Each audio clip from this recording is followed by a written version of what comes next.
Hey guys, just to share, we had a gate of 3.1 million, making this the #2 combat sport event in American Airlines Center history. That includes 6 UFC pay-per-view events.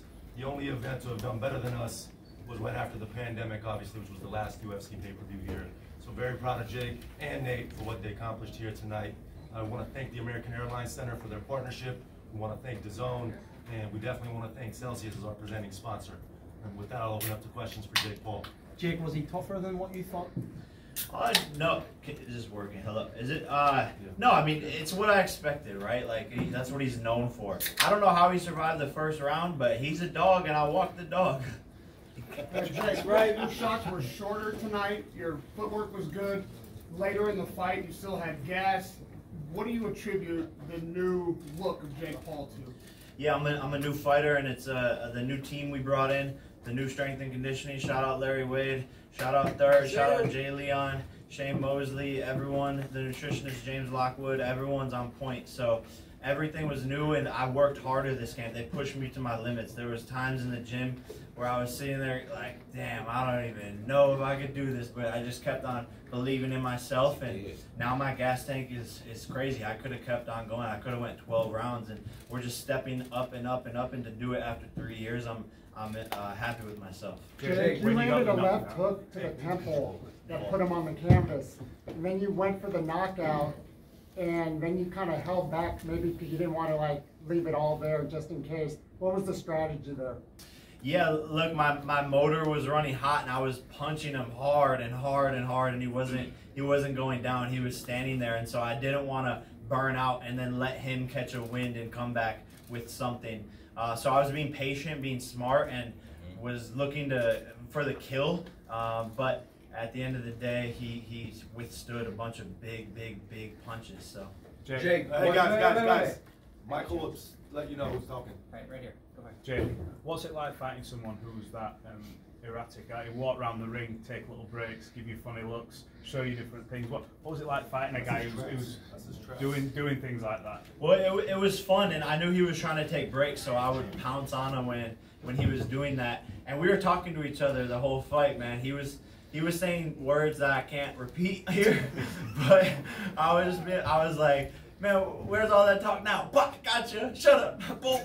So it was fun. When you're in there with another dog, like you can sense it, and it just makes the sport more fun. And this fight was probably the most memorable yet. Jack, go ahead. Jack.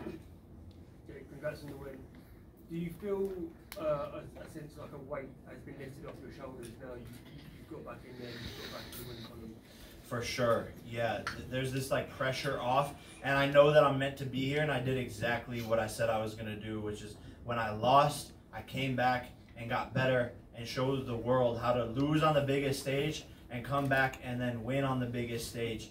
And it just goes to show for anyone out there that's losing, it may be a boxing match or maybe in life, take the L on the chin, get up the next day and get back, and listen, don't stop. That split decision loss was the best thing that could have ever happened for Jake Paul. Because had he had won, nothing probably would have changed. He would have continued with the same team, with the same regiment, with the same focus. So in my mind, that loss has really resulted in him being a much more dangerous, much more high probability of becoming a world champion. You agree? Yeah, the loss seriously was the best thing. It set me on the path that I was supposed to be on, and you can't cut corners in this sport. And I was in the gym the day after the loss, flew back from the Middle East. I was in the gym every single day up until this fight because I knew I was going to get back and come back stronger. Chris Belcher, House of Highlights. A couple days ago, I asked you to rank your opponents. Where would you rank Nate? And also, was it a surprise for you seeing Logan come in? And what did he tell you when he showed up? And what did that mean to you?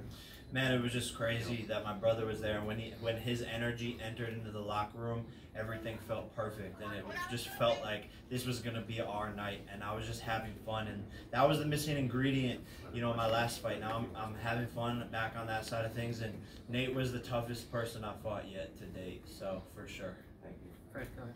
Jake, what's one thing that you took from the Nate Diaz fight, which you thought you knew going into it, but then in the fight it surprised you?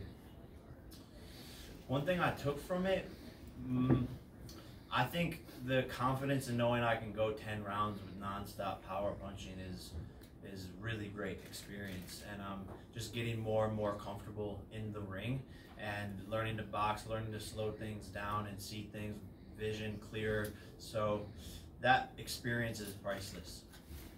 Go ahead over there. Jake, Conor McGregor actually tweeted, he didn't say anything about your performance, but he did insinuate he was watching because he made a comment to Sweetie. Let's talk a bit about where that maybe falls on the grand scheme of things What did he for your say? career. Huh? He said, fuck this, Sweetie, what's up? But I'm saying he's obviously watching. Where does that fall in the grand scheme of things in your career, having a fight against Conor McGregor? I don't care about that guy.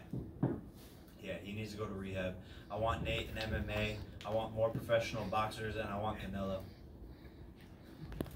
Over there, go ahead. Thank you, Jake. So, you know, all week you look great. We saw you at workouts. We saw you at the press conference. You said that you've done new things in training. Can you talk a little bit about your work with the Kronk and some of that stuff and how that helped you in this fight? Yeah, man, that Kronk